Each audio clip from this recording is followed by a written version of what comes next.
Aujourd'hui, nous sommes supposés parler, je vais dire, de ton concept de sélection ou ton concept de choix en termes de lorsqu'il s'agit d'un personnage, lorsqu'il s'agit de jouer un personnage et les directions que tu vas prendre par rapport, en tant qu'acteur de cinéma, les directions que tu vas prendre par rapport à que ce soit le choix de sa voix, le choix des vêtements, bien sûr, si le réalisateur n'a pas déjà un choix en termes de son vestimentaire, ce genre de choses.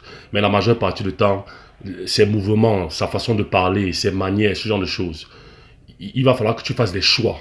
Et la majeure partie du temps, euh, voilà, il y a diverses façons de choisir par rapport à ça.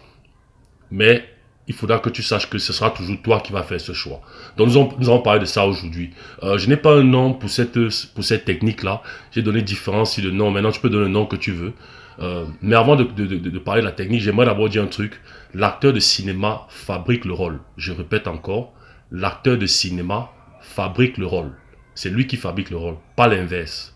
C'est pas le personnage qui fabrique le rôle. C'est l'acteur de cinéma qui fabrique le rôle. C'est lui qui est euh, c'est son corps, c'est sa voix qui est utilisée. Donc, c'est lui qui fabrique le rôle.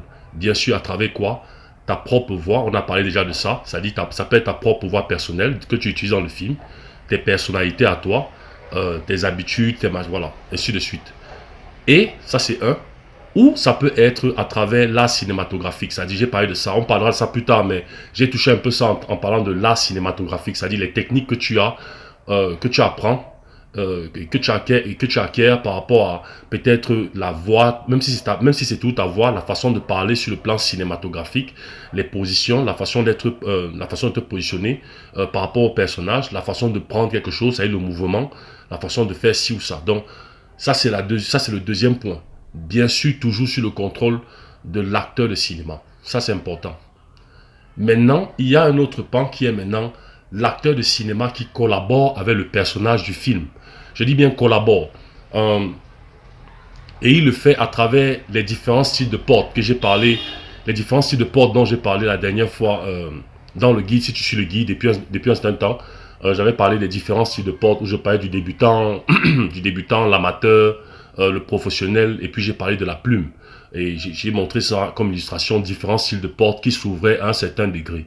La raison pour laquelle j'ai utilisé ça, c'était beaucoup plus par rapport à certains acteurs qui pourront être capables d'avoir des capacités de laisser le personnage vraiment, de comprendre le personnage à un haut niveau, de façon à ce qu'ils sont capables leur personnalité est capable de se mettre sur le côté et le personnage complet du personnage et la personnalité, la voix ou je sais pas moi, bref, le personnage peut apparaître devant eux.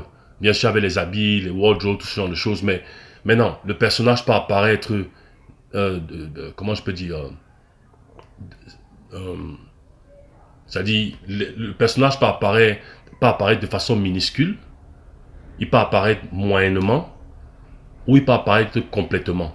C'est-à-dire quand vous voyez le film par exemple comme Lincoln qui a été joué par Daniel Day-Lewis, je ne sais pas si vous connaissez l'acteur Daniel Day-Lewis, mais dans le film Lincoln, il est devenu littéralement Lincoln.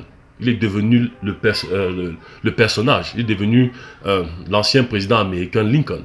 Bien sûr, il y avait le make-up, il y avait le wardrobe, tout ça, c'est-à-dire les habits et tout ça, les cheveux, tout ça, travaillé. Mais sa voix, son comportement, là, il a littéralement matché le personnage Lincoln. Maintenant, certaines personnes vont dire, parce qu'il y a une technique, il y a certaines personnes qui peuvent faire ça de façon à ce que c'est contrôlé. C'est eux qui contrôlent complètement le personnage, mais ils matchent l'énergie complète du personnage. Il y a d'autres personnes qui peuvent faire la même chose, sauf que ils le contrôlent, le personnage, mais c'est plutôt le personnage qui parle. Je ne sais pas si vous comprenez, il y a une grosse différence entre les deux. C'est des aptitudes, bien sûr. Les acteurs, ceux qui veulent être acteurs, ceux qui comprennent un peu ce domaine d'acteurs de cinéma, qui sont passionnés de ce métier, comprendraient de quoi je parle. Il y a une différence entre les deux. Il y a celui qui peut être capable de contrôler le personnage complètement. C'est-à-dire, si on pose la question à Daniel Day-Lewis, l'acteur, lui seul peut nous dire s'il a contrôlé le personnage complètement, ou alors, enfin, pardon, s'il contrôlait le personnage, mais de façon à ce que c'est le personnage qui parlait complètement et qui faisait les mouvements, tout ça, ou c'est lui qui faisait les mouvements, dans le contexte du personnage. Vous allez me dire, ouais, mais à la fin, c'est lui qui fait le mouvement. Oui, c'est vrai, c'est lui. Mais il y a, ça dit que c'est ça le degré de profondeur. Ça, parfois, c'est cette émotion que quand un acteur est capable d'atteindre cette émotion-là du personnage, ça se voit à l'écran. Et on sent la différence entre les deux. Mais bien sûr, c'est pas tout le monde qui sentira la différence. Parce que les deux performances seront toujours exceptionnelles. Il n'y a aucun doute. Mais parfois, il y a ce truc-là où on dit, mais dis donc, regarde, moi, tu étais ce personnage-là. Tu étais vraiment Lincoln. Tu étais vraiment tel. Tu étais vraiment ce personnage-là. Et maintenant, lui peut nous dire, écoutez, j'ai tellement étudié toutes ces habitudes que, à un moment, c'est lui qui parlait. C'est lui qui parlait, c'est lui qui prenait le verre, c'est lui qui c'est lui qui marchait, c'est lui qui... Parce que j'ai tellement étudié ça, tu vois. Donc c'est toujours l'acteur de cinéma, mais c'est... Voilà, j'aimerais que vous compreniez ça. Donc, ce n'est pas vraiment l'inverse, c'est toujours l'acteur de cinéma qui contrôle, ok. Donc, tout ça et tout ce travail, c'est l'acteur de cinéma qui le fait à travers des études méticuleuses et des entraînements sur le personnage qu'il va jouer. Vraiment, pour faire ça, il faut vraiment étudier le personnage. On parlera des études sur le personnage dans le show plus tard.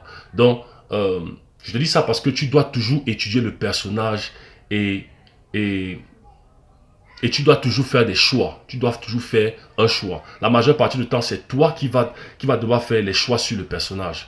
Je te dis ça parce que maintenant, il y a une technique que tu peux utiliser de temps en temps dans certaines situations ou pour certains rôles de film que tu vas jouer dans ta carrière. Ou même pendant que dans la situation de rôle de film, il y a un choix peut-être que tu veux faire, que tu n'es pas très sûr, ou si ça, voilà. Bien sûr, après que tu aies analysé et étudié le personnage, bien sûr, cette technique, c'est le choix hasard ou bien le choix tombola. Ou alors les choix numéros. Vraiment, je n'ai pas de nom pour ça. J'ai donné seulement des noms en fonction de quoi il est question. Toi seul, tu peux changer le nom, donne le nom que tu veux. C'est une idée. Maintenant, tu peux trouver d'autres façons de faire des choix par rapport à ton personnage. Ça dépend de toi, mais c'est juste pour te donner une idée. Il faudra que tu utilises cette technique dans un contexte bien précis. On en reparlera de ça plus tard dans le guide, mais c'est une technique que tu dois utiliser dans des contextes très précis. Bien sûr, après avoir fait des études et analyser bien le personnage. Mais il faut que tu saches que si tu l'utilises tout le temps, si tu utilises cette technique tout le temps, tu ne fais pas complètement ton travail en tant qu'acteur de cinéma. Parce que tu dois toujours avoir une direction avec le personnage. Tu dois avoir une voix. Tu dois avoir des choix sur ci, ça. Maintenant, une fois que tu as fait des choix et tu as fait les études sur le personnage, tu peux maintenant le permettre de se révéler moyennement, ou légèrement, moyennement ou complètement. Ou alors pas.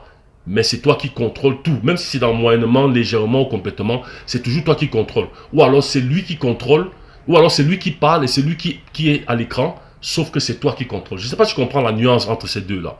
Voilà. Maintenant, on va parler de cette technique-là. De quoi il est question dans cette technique-là. Voici ce que tu vas faire. Tu vas prendre un papier, un bic et tu vas faire des numéros 1, 2, 3, 4 jusqu'à 20 si tu veux, même 50. Ça dépend de la situation. Le but ici, c'est pour que tu puisses voilà, être capable d'avoir des choix. Et puis tu vas couper chacun des numéros là. Tu vas couper les numéros 1, 2, 3, 4. Et voilà, tu les découpes. Si tu as de 1 à 50 ou de 60, tant mieux. Bon, moi je me suis arrêté à 20. Préférable à 20, tu t'arrêtes à 20. C'est pas grave. La majeure partie du temps, ça ne va pas souvent dans... Il y a souvent des situations où tu auras plus d'informations que ça. Et voilà. Et une fois que tu as ça, tu les plies. Tu plies chacun de ces numéros là. Une fois que tu les as découpés, tu les plies chacun de ces numéros. Et lorsque tu termines de les plier, tu vas les mettre dans un contenu. Bon, moi j'ai trouvé une sorte de petit box, c'est-à-dire qu'un box en plastique. Ce serait même l'idéal, un box avec son couvercle. Si tu as un box avec son couvercle, ce serait l'idéal. Et tu prends ça, tu mets donc les numéros dans ce box là. Donc quand tu mets dans le box, et puis tu secoues, tu te mets à secouer, tu secoues. Dès que tu termines de secouer, tu secoues pendant un temps. Dès que tu termines de secouer, tu poses le box, tu ouvres le box, tu fermes les yeux, et puis tu choisis un numéro. Et le numéro que tu prends, ça sera le choix que tu auras.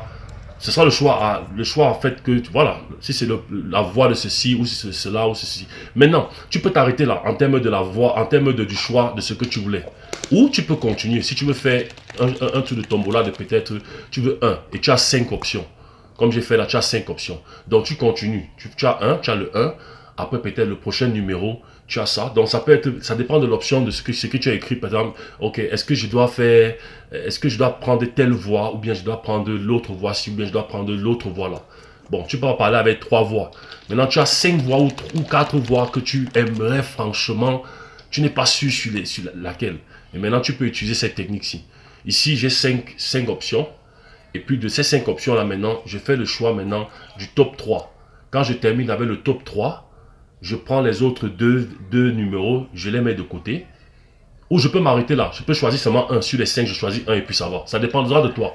Ou je peux dire, ok, tu sais quoi, je vais faire un top jusqu'à top 1. Je mets les deux de côté et je refais le même truc. Maintenant, là, c'est ce que je suis en train de faire. Je refais le même truc avec les 3 autres qui restent. Donc, je refais la même chose. Tu replies tous les numéros et puis tu les remets dans le box. Tu fais la même chose. Quand tu termines, tu vas récupérer le numéro que tu choisis. Ce numéro-là, tu prends un. Après, tu fais la même chose avec les 2 qui restent. Tu prends un autre. Dans le dernier, tu le mets de côté. Donc, il va te rester 2.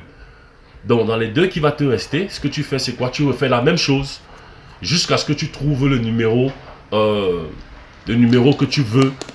Bref, le numéro que le hasard t'a donné en termes du choix de ce que tu dois faire. Maintenant, si c'était ton 1, c'était la voie ceci, c'est la voie là que tu prends. Si c'est ce choix-là. Donc, ça en fait de quoi il est question. C'est une très bonne technique. Mais c'est une technique que tu ne peux pas utiliser à chaque moment. Parce que si tu ne l'utilises qu'à chaque moment, c'est un peu comme si tu ne travailles pas. Même si tu fais tes études sur le personnage, tout ça, à la fin, il y aura la majeure partie du temps, tu dois toujours faire des choix. Ok, le personnage, c'est après toutes les études, voici la voie qu'il doit avoir. Voici la voie que je lui donne. Voici comment il va marcher, voici comment il va, voici. Ça, c'est une stratégie très importante, mais tu ne peux pas l'utiliser tout le temps. Bon, là, actuellement, tu vois, je suis en train de mettre les différents. Tu vois, 1, j'ai mis prendre les commandes du personnage. 2, prendre partiellement les commandes. 3, collaborer à 100% avec le personnage. C'est-à-dire, là, c'est le personnage qui se révèle complètement. Et là, j'ai les 3 options. Maintenant, j'essaie de savoir laquelle des 3, pour le personnage, laquelle des 3 je joue. Donc, tu fais la même chose. Et je crois dans la prochaine section, dans la prochaine partie, je fais la même chose pour les voix. J'ai fait 3 différentes voix. Je crois voix rapide, voix légère, voix solide, un truc comme ça. Laquelle des voix je prends. Et j'ai fait la même chose. Maintenant, tu peux dire, je fais seulement un seul truc tombola. C'est le numéro que tu prends, c'est ça, tu t'arrêtes là. Ou tu peux dire, je fais une sélection d'élimination jusqu'au dernier. Voilà, donc c'est ça la stratégie en fait. J'ai pas de nom pour ça, mais c'est une stratégie que lorsque tu es bloqué en fait, quand tu as fait des études sur le personnage, il y a des parties où tu ne sais pas, tu dis, ah, ça va être voici comment il doit peut-être marcher. Mais ça aussi, la façon est aussi la bonne façon d'après comment j'ai étudié, comment il est, qui il est, qu'est-ce qu'il fait et tout ça. Voici comment il doit. Bon, tu n'es pas sûr. Là, tu peux utiliser cette stratégie-ci. On en reparlera plus tard, bien sûr, dans le guide, comment il y aura des moments où, et toi-même, dans tes profondeurs, tu vas comprendre un moment, ok, je peux utiliser cette stratégie, ou je peux. Mais si tu l'utilises tout le temps, tu ne fais pas ton travail en tant qu'acteur de cinéma. Voilà, donc c'est ce que je voulais dire. C'est en fait la stratégie. Voilà, c'est la stratégie, je sais pas, stratégie hasard ou stratégie numéro ou stratégie, je sais pas moi, ok. Voilà, on est arrivé à la fin de cette vidéo. Merci d'avoir regardé et fait le choix de continuer à t'améliorer dans ta carrière d'acteur de cinéma. Si tu as des questions, envoie-moi un email à mon adresse acteurcamerounais@gmail.com. Tu pourras aussi trouver cette adresse sur la partie description de la vidéo. La prochaine fois qu'on se verra cette section des trainings d'acteurs de cinéma, ce sera par rapport à créer. Finalement, on va le faire. Je crois que je t'ai dit ça la dernière fois et on a dû parler d'autres choses avant de le faire. Donc, on le fera finalement. Ça sera par rapport à créer tous tes fichiers de training de voix. Et là, on pourra commencer officiellement le travail de training du guide et bien sûr sur le training de voix. Ok. Ceci dit, je te souhaite une excellente journée et soirée et je t'attends pour explorer la prochaine vidéo.